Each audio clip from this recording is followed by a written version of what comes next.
अच्छा, आज जो टॉपिक खत्म कर रहा है ना, क्वेश्चंस मैं कराऊंगा बाद में क्लास में। अभी मैं टॉपिक स्टार्ट करना, मैंने तुम्हें बोला था कि मैंने मैकेनिज्म उसके ऑलमोस्ट खत्म कर दिए न्यूक्लियोफिलिक सब्स्टिट्यूशन के। लास्ट में हमने एक न्यूक्लियोफिलिक एडिशन का मैकेनिज्म किया था, जो कि, हाँ अखिलेश कुछ पूछना है क्या? अखिलेश। सर कोई और भी है, मतलब मेरे नाम से, एक बार आप उसे रिमूव कर दो या फिर देख लो। अच्छा एक मिनट, ये अखिलेश नाम से कौन है ये?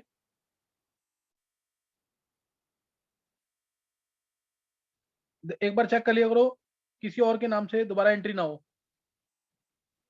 यतिन भारद्वाज कौन है?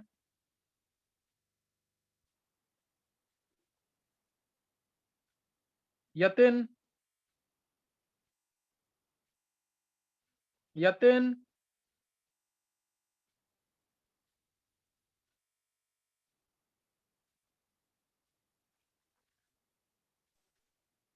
सर उसने नाम चेंज कर लिया, प्रिया कर लिया उसने। चलो कुछ नहीं होता, अभी दोबारा एंट्री होगी, दोबारा मिल जाएगी, कुछ नहीं होता। अच्छा, एक बार ना नाम जैसे अखिलेश ने चेक किया ना, ऐसे एक बार नाम जरूर चेक कर लिया करो अपने, एक नेम से दोबारा एंट्री ना हो। चलो अभी ना जो हमें मैकेनिज्म पढ़ना है ना, बहुत इंपॉर्टेंट मैकेनिज्म है। लास्ट क्लास का सबने पढ़ा है कि नहीं पढ़ा? अभी लास्ट क्लास में मैंने ली थी अभी। एक बार चलो हैंड सेस करना है, जो अभी मैंने दोपहर में क्लास ली थी, वो किस किसने पढ़ लिया है?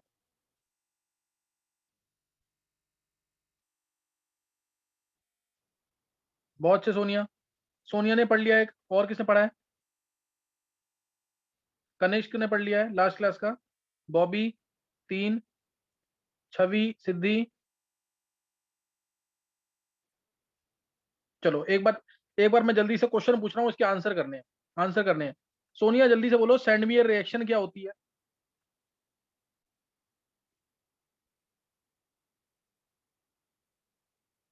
सोनिया।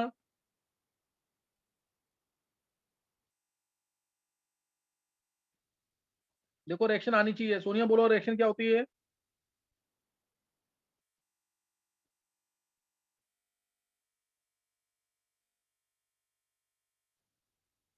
छवि। सर सैंडमेयर रिएक्शन में बेंजीन रिंग के ऊपर N2+Cl और उसके अंदर अगर CuCl या CuBr डालो प्लस NHCl और HBr, तो फिर उससे क्लोरोबेंजीन या ब्रोमोबेंजीन बन जाता है। बिल्कुल सही है, अर्नव ऑप्शन दे दिया मैंने तेरे को। अच्छा तो बिल्कुल सही याद है। सोनिया तुम्हें याद नहीं थी रिएक्शन क्या? चलो एक next, Bobby. Yes sir. Bobby सिर्फ तेरे को ये बताना है मैंने क्या क्या पढ़ाया था दोपहर में आज, क्या क्या पढ़ाया था आज?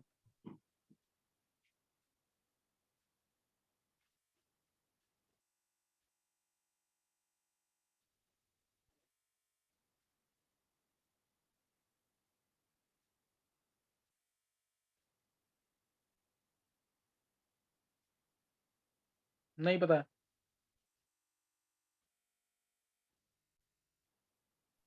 सर वो SN NGP के क्वेश्चन वगैरह कर रहे थे, और बिल्कुल सही ये है। सैंडवियर रिएक्शन वगैरह कर रही थी। हाँ, और एक वो कराया था ना PCl5 से related mechanism. Yes sir.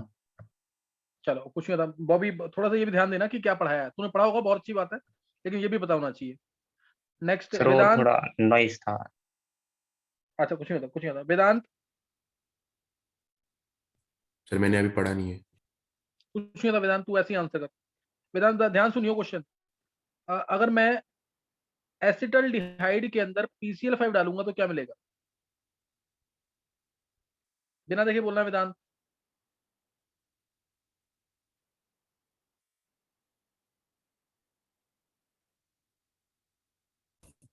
Sir एक मिलेगा CH3CHCl2, एक POCl3, हाँ बस। सही, बिल्कुल सही है।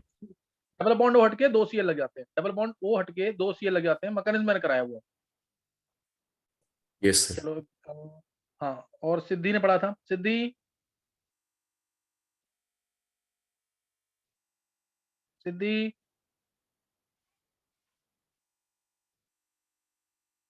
यस। हाँ सिद्धि तुम बताओ मेरे को, अगर हम एसीटोन के अंदर PCl5 डालेंगे, फिर एक्वस क्यूएच डाल देंगे, तो फाइनल आंसर क्या मिलेगा? फास्ट देना आंसर। एसीटोन में डाला PCl5, फिर एक्वस केओस डाल दिया, तो फाइनल आंसर क्या मिलेगा?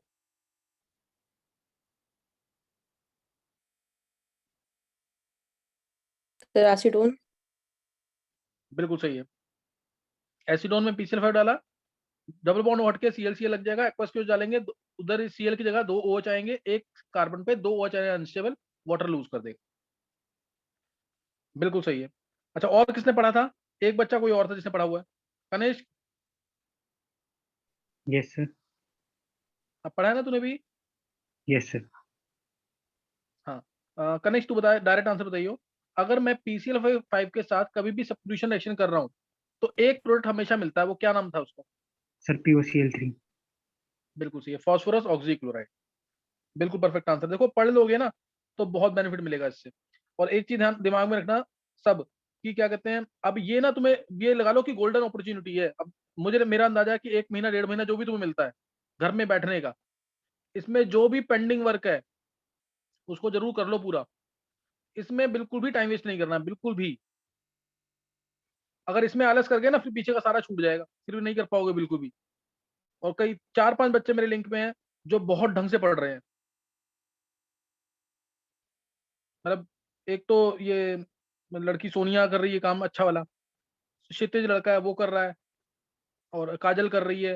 मतलब 4-5 बच्चे बहुत ढंग से काम कर रहे हैं। देखो रिजल्ट उसी का आता है जो शुरू से लेकर लास्ट तक पढ़ाई करता है ढंग से। वेदांत कर ही रहा है काम। तबीयत का ध्यान रखना, मतलब हेल्थ वाइज मतलब बिल्कुल सही रहो और काम करते रहो। हेल्थ के साथ कॉम्प्रोमाइज नहीं करना, अपना सोना प्रॉपर है, प्रॉपर अपना एक्सरसाइज वगैरह जो भी कर रहे हो वो करना है जरूर, और ढंग से पढ़ते रहो बिल्कुल। मतलब ये वाला टाइम फिर दोबारा मिलेगा नहीं। ऐसे तुम सोच रहे हो कि इतना फ्री टाइम आने जाने का टाइम बहुत बच रहा है इस समय, तो अगर अभी पढ़ाई नहीं की ना फिर रह जाएगा सारा काम। जो भी पेंडिंग वर्क है तुम्हारा पीछे का, और आगे जो 16 को टेस्ट होना है उसको ढंग से पढ़ लो। 16 को और 12th का मैंने 30th को बोला है। और इसी वजह से मैं मैं एक ही सेशन ले रहा हूँ रात को, बस इसी वजह से कि मैं एक टॉपिक पढ़ा दूं तुम्हें और कुछ बात हो जाए ऐसी कि तुम लोग काम करने लग जाओ। सर 12th वाले भी 16th को टेस्ट देंगे ना? हाँ वो तो देना ही है, 12th वालों को भी देना है, उनको तो पेपर देना ना IIT का। अब हो सकता है तुम्हें एक यस चीज सर। और है कि अब, हाँ डेट अब पक्का पोस्टपोन होगी IIT मेंस की। और ये भी दिमाग में रखना, मैं बोला था कि अब हो सकता है कि एग्जाम एक ही हो या 2 हो जाए यार, 4 क्या पता एग्जाम भी ना हो इस बार। जो IIT मेंस के 4 एग्जाम बोले ना, क्या पता वो 4 एग्जाम ना हो इस बार। बोर्ड का पेपर हो सकता है कि फर्स्ट वाले टेस्ट के बेसिस पे ही मार्क्स लगे। सारी पॉसिबिलिटीज हैं। इसलिए जो टाइम मिलता है, एडवांस की तैयारी बच्चे जो कर रहे हैं, जो रीट की एग्जाम की तैयारी कर रहे हैं, उनको कुछ ना कुछ टाइम एक्स्ट्रा मिल जाएगा। अभी से खत्म करने की कोशिश करो जो भी सिलेबस तुम्हारा। 11th को रिवाइज करो इस समय। 11th का काम मंडे को मैंने जो बोला है, मंडे का काम डेली करना ही करना तुम्हें। एक जो तुम्हारा मैं एक दिन बुलाता हूँ कि फॉर्मूले सारे लिख के लाने हैं, सारे चैप्टर्स के कन्वर्जेंस लिख के लानी है, डिस्टिंक्शन नेम रिएक्शन जो लिखने वाला काम है एक दिन जरूर लिखना है इसे। नहीं तो अभी भी अगर नहीं कर रहे हो काम तो अभी स्टार्ट कर दो करना ही वाला काम, नहीं तो फिर बाद में दिक्कत होगी। क्योंकि ये तो 11 12 दोनों का बहुत क्रूशियल ईयर्स है दोनों। तो ये टाइम जो मिला है ना तुम्हें, एक 1.5 महीना जो भी मिलेगा फ्री टाइम घर में बैठने का, तो घर में बैठ के पढ़ाई करनी है ढंग से। मैं ट्राई यही कर रहा हूँ कि तुम्हारा एक भी सेकंड वेस्ट ना हो बिल्कुल भी, तो क्योंकि ऑर्गेनिक का काम बहुत सारा रह रहा है अभी भी। ये खत्म हो जाए ढंग से, फिर मैं तुम्हारे जो चैप्टर्स हैं उनको, जैसे DNF करवाया है 12th वालों को, मैं उसको रिवाइज कराऊंगा 1 या 2 क्लासेस में। ऐसे ही कोऑर्डिनेशन बड़ा चैप्टर वो पूरा पढ़ाना पड़ेगा ढंग से।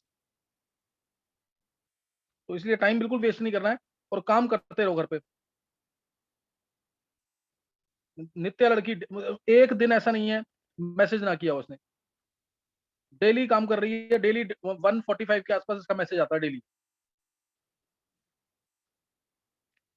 और बाकी नाम बॉबी कर रहा है, बॉबी ढंग से पढ़ाई कर रहा है। बस बॉबी अपना हेल्थ के साथ कॉम्प्रोमाइज मत करियो, तेरी हेल्थ बीच में खराब होती है वो गड़बड़ है, वो ना हो बिल्कुल भी। कनिष्क का काम थोड़ा सा ढीला हुआ है पहले से। सिद्धि काम कर रही है, सिद्धि भी कर ही रही है काम। सोनिया का मैसेज डेली आता है, सोनिया जरूर कर रही है काम, सोनिया बहुत ढंग से कर रही है। युविका कर रही है, युविका का काम डेली आ रहा है मेरे पास, कितना हुआ कितना नहीं हुआ है। और ये बाकी बच्चे इसमें अभी ग्रुप में नहीं है, प्रिया है, निवृत्ति है, और 4-5 बच्चे ये लड़कियां, ये डिस्कशन जो कर रही हैं ये भी डेली काम कर रहे हैं ढंग से। निशी काम नहीं कर रहे हो बिल्कुल भी, निशी लेट भी आते हो क्लास में, काम भी नहीं कर रहे ढंग से अब। तो ये मैंने तुम्हें बोल रखा है, जिसका चैप्टर कोई तैयार हो अभी भी अवेयर हो जाओ। जो चैप्टर तुम्हारा तैयार हो रहा है 3 दिन में एक चैप्टर तैयार करो, मुझे सुना दो, अपने आप कॉन्फिडेंस आ जाएगा, ये काम कर लेते हो तो। अगर देवांशी, यस सर। ये वाला काम कर लो, मैंने तुम्हें बहुत बार बोल दिया है। चैप्टर याद करो, मम्मी के प्रेजेंस में मुझे सुना दो। अभी केवीपीवाई का एग्जाम कब है? संडे को सर। संडे को है, तो उसको तो ढंग से देना बिल्कुल। और उसमें तुम देखना कि कन्वर्जन से रिलेटेड कितना सारा काम आएगा। जिन बच्चों ने कर लिया ऑर्गेनिक काम, कन्वर्जन जरूर कर लेना, और केवीपीआई का एग्जाम में कन्वर्जन से रिलेटेड काफी चीजें आएंगी, कन्वर्जन जरूर कर जाना, डिस्टिंक्शन और कन्वर्जन। चलो मैं तुम्हें एक मैकेनिज्म बताऊंगा, फ्री रेडिकल सब्स्टिट्यूशन हमें स्टार्ट करना है।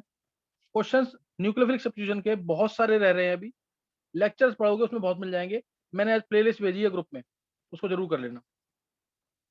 देखो, free radical substitution, alkane show करते हैं फ्री रेडिकल सब्स्टिट्यूशन। इसका मैकेनिज्म सिलेबस में कहेंगे तो 11th के कोर्स में है, हाइड्रोकार्बन चैप्टर के अंदर। Free radical substitution, alkane show करते हैं, कैसे होगा नोट करेंगे। जैसे अगर मैं रिएक्शन लिख रहा हूं, मिथेन है Cl2 सनलाइट के प्रेजेंस में, तो CH3Cl मिलता है मेजर प्रोडक्ट। अगर हमने एक्सेस में ले लिया CH2Cl2 plus CHCl3 plus CCl4, दोनों को एक्सेस में ले लिया तो ये सब मिलेगा। मिथेन एक्सेस में है, ध्यान सुनना, मिथेन एक्सेस में है तो CH3Cl होगा मेजर प्रोडक्ट। Cl2 एक्सेस में है, Cl2 एक्सेस में है तो CCl4 मेजर होगा। ये चीज ध्यान रखनी है जरूर, क्योंकि IIT का 99 का शायद क्वेश्चन है ये। इथेन में Cl2 डाला था, इथेन में Cl2 डाला था, नीचे लिखा था इथेन एक्सेस में, तो मेजर प्रोडक्ट क्या मिलेगा? तो C2H5Cl, C2H5Cl, ये याद रखना है इसके अंदर। सनलाइट के प्रेजेंस में होती है रिएक्शन, समझ गए कि नहीं? तो ये चीज ध्यान रखनी है। अब इसका मैकेनिज्म मैं लिख रहा हूँ, इसका ये फ्री रेडिकल सब्स्टिट्यूशन रिएक्शन है, इसका मैकेनिज्म मैं लिख रहा हूँ, मैकेनिज्म ढंग से नोट करेंगे इसका। Free radical substitution, Cl2 sunlight, पहले तो ध्यान रखेंगे Cl2 के साथ या Br2 के साथ रिएक्शन होगी सनलाइट के प्रेजेंस में। Br2 होगा तो CH3Br मिल जाएगा, Br2 होगा तो Br मिल जाएगा। फ्लोरिनेशन या आयोडीनेशन दोनों पॉसिबल नहीं है यहाँ। CH4 प्लस F2 बनेगा, लेकिन रिएक्शन इतनी वायलेंट होती है, इतनी विग्रस होती है, बहुत ज्यादा एक्सोथर्मिक रिएक्शन होती है, and it is difficult to control the reaction. बहुत ज्यादा डिफिकल्ट रिएक्शन होगी, it is very difficult to control the reaction. Vigorous reaction है, बहुत फास्ट रिएक्शन है, पता है सबको। कभी भी CF बॉन्ड का फॉर्मेशन होता है, हाईली एक्सोथर्मिक प्रोसेस, या CO बॉन्ड का फॉर्मेशन, मतलब O के साथ और F के साथ तुम हर कोई बॉन्ड बनाना पसंद करता है, एनर्जी रिलीज ज्यादा होती है, स्टेबिलिटी मिलती है, इसलिए। तो इस वजह से इसमें डायरेक्ट फ्लोरिनेशन नहीं करते। इसके लिए कौन बताएगा कि कौन सी रिएक्शन हम यूज करते हैं? पहले Cl बनाते हैं फिर F बनाते हैं, कौन सी नेम रिएक्शन है?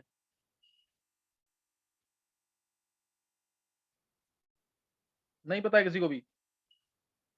पहले Cl बनाएंगे फिर F बनाएंगे, कौन सी नेम रिएक्शन है?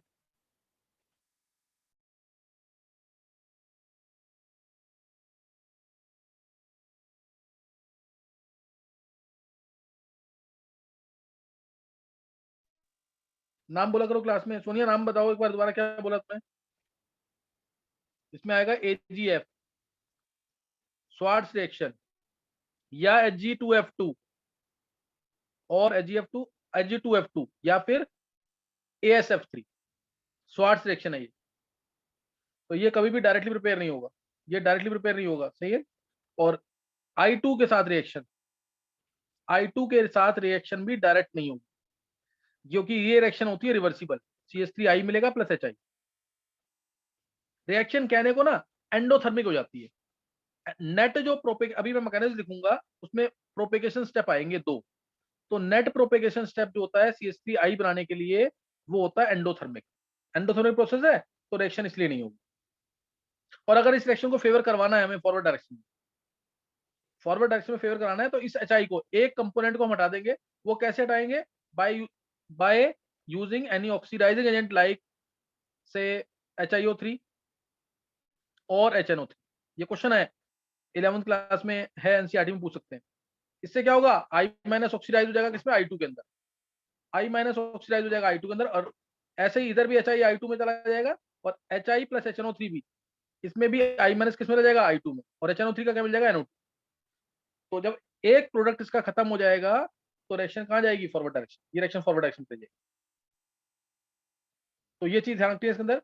मैकेनिज्म मेनली लिखेंगे CH4 प्लस Cl2 वाले, बताऊंगा मैं डिटेल सबकी, लेकिन मैकेनिज्म लिखेंगे Cl2 वाले। कोई डाउट किसी को, कोई क्वेश्चन पूछना है? फ्लोरिनेशन और आयोडीनेशन डायरेक्टली नहीं करेंगे। अगर मान लो आयोडीन प्रिपेयर करना है, सपोज CH3Cl है, CH3Cl बन गया, इससे CH3I बनाना है, तो भी एक नेम रिएक्शन है। कौन सी रिएक्शन है वो?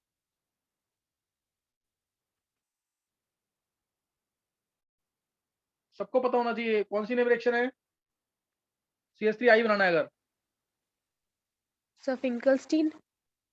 बिल्कुल सही है, फिंकलस्टीन रिएक्शन है। इसमें हम डालते हैं KI। किसने बोला आंसर? KI इन एसीटोन, सही है, KI इन एसीटोन या NaI इन एसीटोन। किसने बोला आंसर ये? सर सोनिया। हाँ बिल्कुल सही सोनिया। KI इन एसीटोन डालेंगे या NaI इन एसीटोन, और इसका रीजन मैंने दिया हुआ है साथ में, ये हमारे पास KCl बाहर निकल जाएगा। इसका रीजन बहुत प्रॉपर है कि KCl जो है, KCl यहाँ जो बना है, या KBr बनेगा अगर CH3Br लेता मैं यहाँ पे, वो लेस सॉल्युबल होता है एसीटोन के अंदर, तो ये प्रेसिपिटेट बन जाएगा, रिएक्शन जाएगी फॉरवर्ड डायरेक्शन। तो ये इसका रीजन है। और चाहे वो स्वार्ट्ज रिएक्शन है, चाहे वो फिंकलस्टीन रिएक्शन है, दोनों के केस में जो मैकेनिज्म है वो SN2 है। दोनों के केस में मैकेनिज्म क्या है, SN2। ये ध्यान रखना चाहिए। SN2 मैकेनिज्म हमने पीछे पढ़ लिया है, उसको अप्लाई करके प्रोडक्ट ऑब्टेन कर सकते हैं। तो ये दोनों हो गए यहाँ पे। अब नेक्स्ट मैं मैकेनिज्म एक्सप्लेन कर रहा हूँ इसका। नेक्स्ट अब मैं मैकेनिज्म एक्सप्लेन करूंगा, इसका ध्यान देंगे। CH4 प्लस Cl2 वाले का मैकेनिज्म इसका, इस रिएक्शन का CH4 प्लस Cl2 बताऊंगा मैं सबके बारे में। मैकेनिज्म मेनली लिखूंगा मैं इसका CH3Cl का मैकेनिज्म। 3 स्टेप्स हैं इसके अंदर। जब भी प्रोपेगेशन, जब भी ऐसा कुछ होगा तो 3 स्टेप्स आते हैं। फ्री रेडिकल सब्स्टिट्यूशन कभी भी होगी, फ्री रेडिकल रिएक्शन कभी भी होगी, तो 3 स्टेप्स आते हैं। 3 स्टेप कौन कौन से हैं? एक हमारा चेन इनिशिएशन, चेन प्रोपेगेशन और chain termination. Chain initiation, chain propagation और चेन टर्मिनेशन। अब देखेंगे, देखो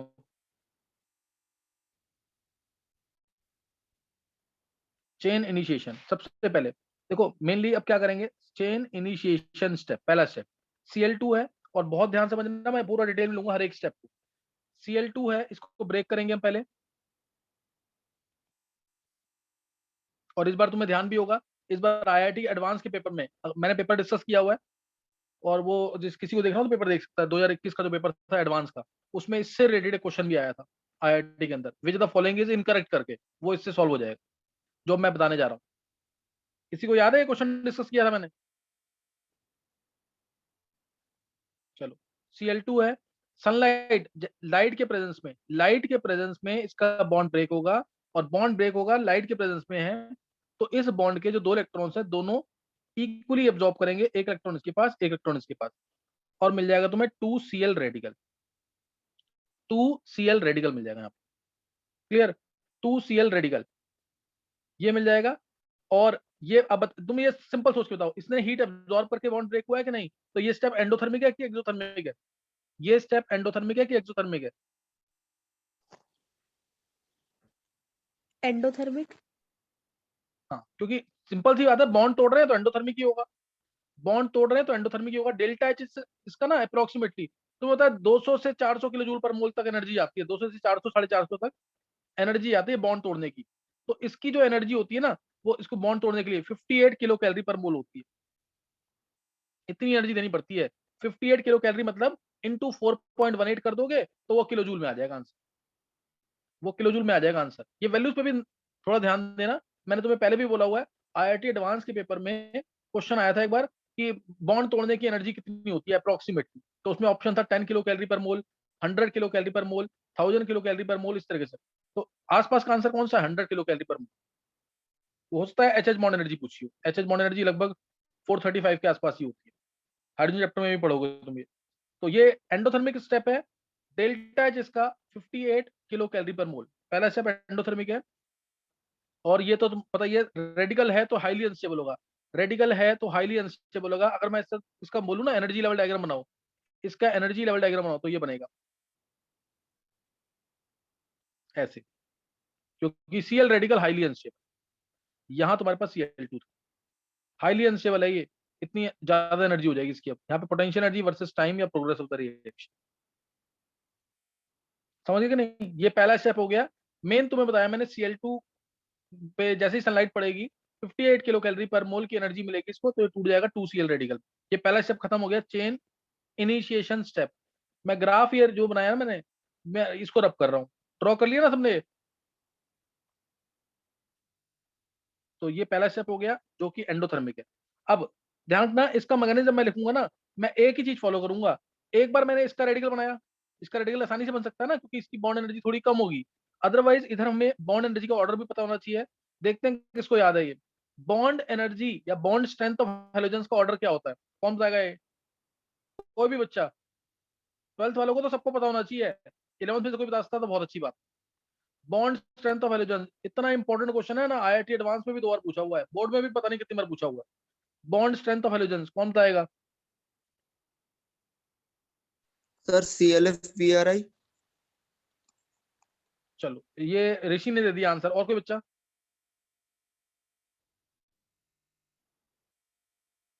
इसको मैंने बहुत बार याद करवाया। देखो जरा आंसर ये Cl2 Br2 F2 I2। मैं पढ़ाते समय बोलता भी हूँ CBI बीच में F। याद आया कुछ, ताकि तुम्हें याद रहे? ऋषि याद आया कि नहीं? Yes sir. रीजन किसको याद है? F2 पीछे क्यों आ गया, जबकि F2 तो सबसे ज्यादा बॉन्ड स्ट्रेंथ होनी चाहिए थी? Sir reason small size. Small size small होता है साइज तो लोन उसमें पेयर, है। तो तुम्हें याद क्यों नहीं था ये? FF की में रिपल्शन लोन पेयर में, F का साइज छोटा, लोन पेयर रिपल्शन, ये तो 11th वालों को भी पता होना चाहिए, इसलिए F2 पीछे आ गया। F का साइज छोटा, लोन पेयर रिपल्शन। तो ये यहाँ पे कर सकते हैं, ये यहाँ पे हम कर सकते हैं। हर एक के स्टेप के लिए रिएक्शन एंडोथर्मिक होगी, इसमें एनर्जी सबसे ज्यादा लगेगी 58 किलो कैलोरी। इसमें कितनी लगेगी? इसमें 58 किलो कैलोरी से थोड़ी कम हो जाएगी, 50 मान लो, और इसमें तो और कम हो जाएगी, I2 में सबसे कम हो जाएगी। तो ये हो गया यहाँ पे पहला स्टेप हो गया। इसमें 2-3 क्वेश्चन कवर किए हैं, ग्राफ कवर किया मैंने इसके अंदर, स्टेप एंडोथर्मिक है ये कवर किया, सबसे important bond strength of halogens cover किया। दूसरा स्टेप यहाँ पे chain propagation, chain propagation step. अब ध्यान रखना, मैं दोबारा बोल रहा हूँ ये चीज, पहले मैंने इसका रेडिकल बनाया, इसका रेडिकल बनाया तो वो इस पे अटैक कर देगा, फिर मैं इसका रेडिकल बन जाएगा, वो इस पे अटैक कर देगा। यही होगा मैकेनिज्म के अंदर। मैंने क्या बोला? Cl का रेडिकल बनेगा तो किस पे अटैक कर देगा? जो दूसरी चीज एक्सेस में है वो क्या है, मीथेन, उस पे अटैक कर देगा। फिर मिथाइल का, मीथेन का रेडिकल बनेगा, यानी मिथाइल रेडिकल बनेगा, वो किस पे अटैक कर देगा? Cl2 पे अटैक कर देगा। यही होना है रिएक्शन के अंदर। एक बार Cl का रेडिकल बनेगा, यानी हैलोजन का रेडिकल बनेगा, वो अटैक कर देगा मिथेन पे, फिर बनेगा मिथाइल रेडिकल, वो अटैक कर देगा क्लोरीन पे, क्योंकि रेडिकल बन रहा है, वो अनस्टेबल है, वो दूसरे पे अटैक करेगा, उसको रेडिकल में कन्वर्ट कर देगा। देखो उधर Cl रेडिकल बन गया, अगले स्टेप में CH4 है, CH4 है, CHH ये, और Cl रेडिकल है तो अनस्टेबल है, इसलिए इस बॉन्ड का कोई भी एक CH बॉन्ड उसका होमोलैटिक फिजन कर देगा, और आंसर आ जाएगा CH3 रेडिकल प्लस HCl। बन गया। अब इस स्टेप के बारे में ना तुम खुद सोचो, ये बन गया, मैंने कहा था ना इसका रेडिकल बना, इसका रेडिकल बनेगा तो इस पे अटैक कर देगा, फिर इसका रेडिकल बन जाएगा तो वो इस पे अटैक कर देगा। यही होना है पूरी रिएक्शन। किसी को कोई डाउट है? चलो ये तुम्हें समझ आ गया, मैं मान रहा हूँ, कुछ पूछना तो पूछ सकते हो। ये हो गया यहाँ पे। अब CH3 रेडिकल जो बन गया है, पहले तो ये बताओ ये स्टेप एक्सोथर्मिक है एंडोथर्मिक है? सोच के बताना एक बार, हालांकि थोड़ा जज करना इसको टफ है, फिर भी तुम ट्राई करो। ये स्टेप एक्सोथर्मिक होगा एंडोथर्मिक होगा?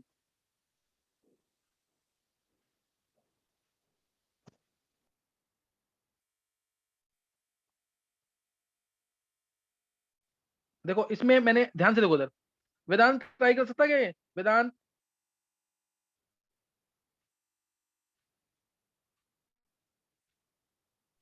Sir endothermic. रीजन क्या सोच के बोला कि एंडोथर्मिक होगा? सर मैंने सोचा कि CH4 जो है वो 8 इलेक्ट्रॉन पूरा है, स्टेबल है, CH3 अनस्टेबल है कंपैरेटिवली। अच्छा ऐसे सोच रहा है, चलो कुछ नहीं होगा, अगर सोचा तो सही, अच्छी बात है। लेकिन देखो इधर, इधर मेरे को CH बॉन्ड को तोड़ना है, ध्यान देना, इधर CH बॉन्ड को तोड़ना है, यही तो टूट रहा है यहाँ पे, ये देखो CH बॉन्ड को तोड़ना है और बनाना किसको है, बॉन्ड कौन सा बन रहा है, HCl का। तो एक स्ट्रॉन्ग बॉन्ड टूट रहा है, ध्यान देना, एक स्ट्रॉन्ग बॉन्ड टूट रहा है और एक स्ट्रॉन्ग वीक, थोड़ा वीक बॉन्ड बन रहा है, हल्का सा वीक, ऐसा नहीं कि बहुत वीक, एक वीक बॉन्ड बन रहा है। तो नेचुरल सी बात है, देंगे एनर्जी ज्यादा, रिलीज कम होगी, इसलिए स्टेप कुछ एंडोथर्मिक, ऐसा नहीं कि बहुत ज्यादा ये एंडोथर्मिक होगा।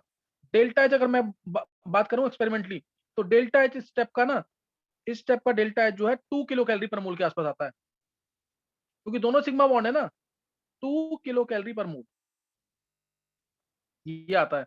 डेल्टा एच की बात करें, डेल्टा एच आता है 2 किलो कैलोरी पर मोल, 2 किलो कैलोरी पर मोल आता है डेल्टा एच। और वेदांत जो तू कह रहा है ना कि CH4 स्टेबल था और ये रेडिकल बन रहा है इसका, है वेदांत? Yes sir. हाँ, इसको ऐसे इसलिए मैंने करेक्ट नहीं माना ना, देख Cl का भी तो रेडिकल है यहाँ पे, Cl का रेडिकल है, इधर CH3, इधर भी एक रेडिकल है, इधर भी एक रेडिकल है, तो बहुत प्रॉपरली जज नहीं कर सकते ना इससे, यस सर। इसीलिए ना वो मैंने बॉन्ड स्ट्रेंथ को देखा कि क्या चीज ऐसी चेंज हो रही है जिसको देख के मैं पता लगा सकता हूँ। तो स्टेप कुछ क्या होगा, एंडोथर्मिक। क्लियर होगी बात कि नहीं है? ये सबको क्लियर हो गया कि नहीं? अब ये तो तुम्हें क्लियर हो गया होगा, मैंने बता दिया यहाँ पे। अब इसका अगर मैं ना एनर्जी लेवल डायग्राम चेक करूँ, इसका ना पोटेंशियल एनर्जी वर्सेस टाइम, तो स्टेप तुम्हें दिख रहा है कि ये एंडोथर्मिक है प्रोपेगेशन स्टेप का, इसका एनर्जी लेवल डायग्राम कैसा होगा, इसका एनर्जी लेवल डायग्राम कैसा होगा, इसमें स्टेप होगा हमारा एंडोथर्मिक इस तरीके से कुछ, इतना समझ गए कि नहीं? ये स्टेप क्या होगा, एंडोथर्मिक, इधर रिएक्टेंट्स रहे होंगे, इधर प्रोडक्ट्स, स्टेप क्या होगा, एंडोथर्मिक। हाँ अच्छा, अगर यहाँ पे एफ रेडिकल आता तो क्या होता, वेदांत बता क्या होता इधर अगर एफ रेडिकल आ जाता? फर्स्ट स्टेप एक्सोथर्मिक हो जाता। हाँ, तो ये ध्यान था, तब ये एक्सोथर्मिक हो जाता स्टेप, अगर एफ रेडिकल होता तो। तब ये मैं यहाँ पे नीचे शो कर रहा हूँ, ध्यान देना, अगर एफ होता तो ये थोड़ा नीचे आ जाता है यहाँ पे, ये जैसे ऊपर था ना पहले, ये ऐसे था, एक्सोथर्मिक का था ना, अब ये देखो, अगर एफ होता तो ये स्टेप थोड़ा नीचे आ जाता, ऐसे हो जाता एफ के लिए। कोई डाउट तो नहीं किसी को? यहाँ पे CH3 रेडिकल प्लस HF होता, समझ गए कि नहीं है? तो ये चीज ध्यान इसके अंदर, HF का बॉन्ड तो स्ट्रॉन्ग होता है, HF तो वीक एसिड है, बॉन्ड यानी स्ट्रॉन्ग है इसका, H+ देता नहीं है।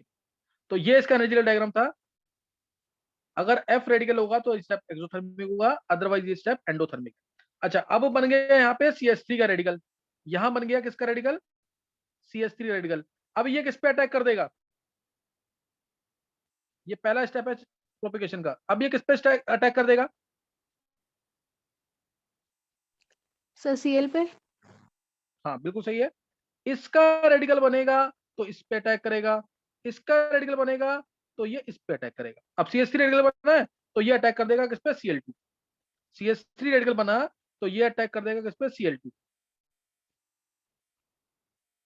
ये Cl2 पे अटैक कर देगा, और Cl2 पे अटैक कर रहा है तो अब इसमें क्या होगा, इसमें कौन सा फिजन जाएगा, होमोलिटिक फिजन, बॉन्ड टूटा, CH3 Cl बन गया और प्लस क्या आ गया, Cl रेडिकल, प्लस क्या आ गया, Cl रेडिकल।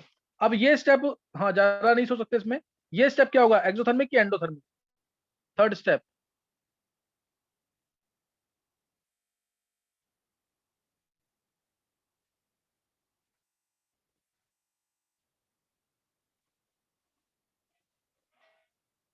अब ये स्टेप क्या होगा, कुछ एक्सोथर्मिक होगा कि नहीं है, Cl की बॉन्ड एनर्जी तो क्या थोड़ी कम होगी, हाँ बिल्कुल सही है छवि। ये स्टेप क्या होगा, कुछ एक्सोथर्मिक, ये स्टेप होगा कुछ एक्सोथर्मिक, सही ना, ये स्टेप क्या होगा, एक्सोथर्मिक। तो इसमें इस तरीके से ग्राफ, इसमें इस तरीके से ग्राफ आएगा, समझ गए कि नहीं? ये स्टेप होगा कुछ एक्सोथर्मिक।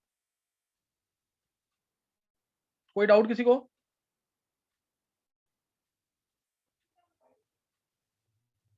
किसी को डाउट कोई?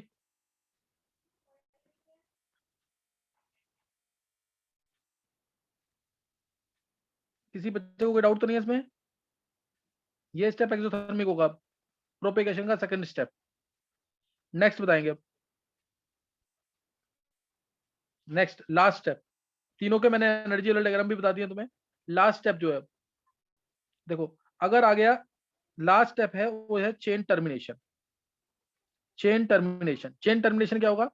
दो रेडिकल अगर कंबाइन कर जाते हैं फ्री रेडिकल मैकेनिज्म में, अगर दो रेडिकल कंबाइन कर जाएंगे, अगर दो रेडिकल कंबाइन कर जाएंगे तो चेन टर्मिनेट कर जाएगी और ये आ जाएगा Cl radical plus Cl radical, क्या बन जाएगा? Cl2। ये स्टेप क्या कैसा होगा? या दो रेडिकल ऐसे भी कंबाइन कर सकते हैं। ये तो बहुत ही ज्यादा एक्सोथर्मिक होगा। इसमें तो एनर्जी कुछ दोगे, एक होता है ना कि रिएक्शन को स्टार्ट करने के लिए कुछ एनर्जी देनी पड़ती है, ये वो भी नहीं देनी पड़ेगी इसके अंदर। तो ये स्टेप तो हाईली एक्सोथर्मिक होगा। ये Cl radical plus Cl radical, Cl radical कहाँ प्रेजेंट था? इतना ऊपर, एनर्जी बहुत ज्यादा, ये तो डायरेक्ट ही हो जाएगा अपने आप ही। इनिशिएट करते हैं ना स्टेप को, वो भी नहीं करना पड़ेगा, हाईली एक्सोथर्मिक स्टेप होगा। यहाँ Cl रेडिकल है तो यहाँ Cl2। और एक पॉसिबिलिटी ये भी है, बोलता है ना ट्रेसेस ऑफ इथाइल क्लोराइड क्यों बनता है इस रिएक्शन में, क्योंकि ये भी तो पॉसिबिलिटी है कि दो मिथाइल रेडिकल कंबाइन कर जाएं और आंसर आ जाए मिथेन, फिर इथेन पे आ जाए, आंसर इथेन आया, इथेन पे Cl2 अटैक कर देगा और आंसर आ जाएगा इथाइल क्लोराइड। ये भी एक पॉसिबिलिटी है। ये क्वेश्चन आता है traces of ethyl chloride is also formed in this reaction, traces of ethyl chloride is also formed in this reaction, ये आ जाएगा। अच्छा, इसमें एक अगर मैं कहूं order of reactivity of halogens क्या है तो क्या बोलोगे? ऑर्डर ऑफ रिएक्टिविटी ये मैंने बता दिया पूरा मैकेनिज्म डिटेल में विद एनर्जी लेवल डायग्राम। अगर मैं तुमसे इसमें पूछूं order of reactivity of halogens क्या है तो बता सकते हो क्या होगा ऑर्डर? बताओ order of reactivity of halogens.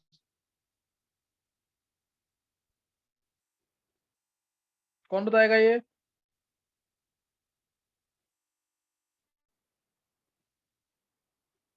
Ishank,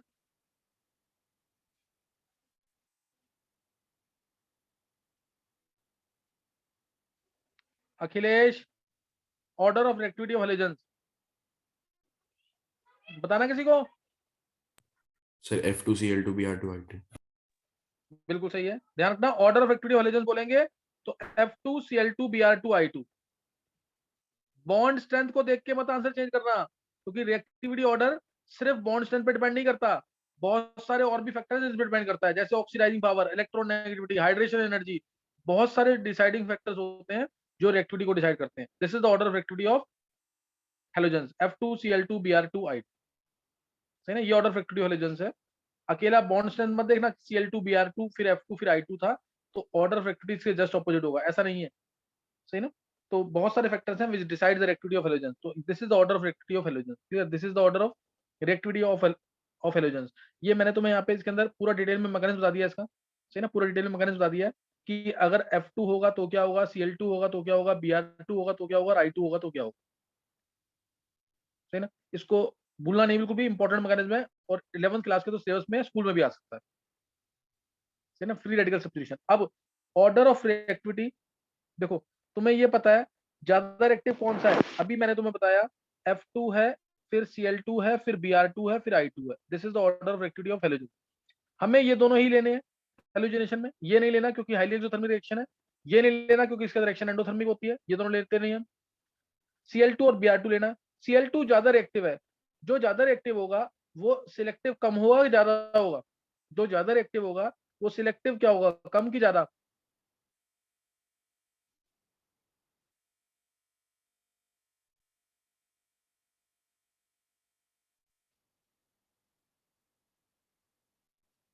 हाँ, छवि का सही है। जो ज्यादा रिएक्टिव होगा, जो ज्यादा रिएक्टिव होगा वो कम सिलेक्टिव होगा, ये याद रखना। Reactivity is always inversely proportional to selectivity. Selectivity, जो ज्यादा रिएक्टिव वो कम सिलेक्टिव। जो ज्यादा रिएक्टिव हो वो देखेगा थोड़ी कि कौन सी पोजीशन स्टेबलाइज है जहां अटैक करना है, वो तो डायरेक्ट अटैक करेगा, वो डायरेक्ट अटैक करेगा क्योंकि रिएक्टिव ज्यादा है। Reactivity is inversely proportional to selectivity. तो इसके साथ क्लोरीन के साथ जो कि ज्यादा रिएक्टिव है कम सिलेक्टिव है, ब्रोमीन कम रिएक्टिव है लेकिन सिलेक्टिव ज्यादा है, वो पूरा देख के अटैक करेगा, वो पूरा देख करके तसल्ली से अटैक करेगा, लेकिन क्लोरीन जो है वो अटैक करेगा इमीडिएटली। तो क्लोरीन के साथ जो डिफरेंट हाइड्रोजन का रिएक्टिविटी ऑर्डर है, क्लोरीन के साथ जो डिफरेंट हाइड्रोजन का रिएक्टिविटी ऑर्डर है वो ये है 5:3.8:1। यानी अगर टर्शरी हाइड्रोजन, या ऐसे लिखो प्राइमरी हाइड्रोजन अगर x की स्पीड से हट रहा है तो सेकेंडरी हाइड्रोजन 3.8x की स्पीड से हटेगा, और जो टर्शरी हाइड्रोजन है वो 5x की स्पीड से हटेगा। ये लाइन कुछ कुछ समझ आ गई कि नहीं? ये मैं एग्जांपल दूंगा तो और क्लियर होगी। अभी कुछ कुछ समझ आ गया कि नहीं? ये 298 केल्विन पे ये ऑर्डर होता है। और ब्रोमिनेशन के केस में देखो, ब्रोमिनेशन में 1600:82:1, जिसको हम यूज नहीं करेंगे, ये रटा होना चाहिए तुम्हें, ये वाली क्लोरीन के साथ डिफरेंट हाइड्रोजन का रिएक्टिविटी ऑर्डर। और ये ब्रोमीन के साथ है, ये ब्रोमीन के साथ है लगभग 400 केल्विन पे। यानी प्राइमरी हाइड्रोजन अगर x की स्पीड से हट रहा है, सेकेंडरी हाइड्रोजन 82x की स्पीड से हटेगा, और टर्शरी हाइड्रोजन जो है ना वो 1600x की स्पीड से हटेगा, जो टर्शरी हाइड्रोजन है। तो इनमें बहुत ज्यादा डिफरेंस है, तो यानी ये ज्यादा सिलेक्टिव है। मेन तुम्हें ये याद रखना, दोबारा मैं बोल रहा हूँ, 5:3.8:1, ये जरूर याद रखना, 5:3.8:1। जैसे मैं इसका क्वेश्चन कराता हूँ, क्वेश्चन देखेंगे इसका। अगर मैं तुमसे ये छोटे छोटे क्वेश्चन है इसके, 2-3 क्वेश्चंस हैं जो अटेम्प्ट करने हैं तुम्हें भी। एक बार ना 10-15 मिनट के लिए रिजॉइन कर लेना, एक बार 10-15 मिनट के लिए रिजॉइन करना है। फिर मैं क्वेश्चन कराता हूँ, इसको याद कर लो पहले, जो मैंने बताया reactivity order, reactivity selectivity principle का क्लोरीन के लिए स्पेशल। एक बार रिजॉइन कर लेना 10 मिनट के लिए।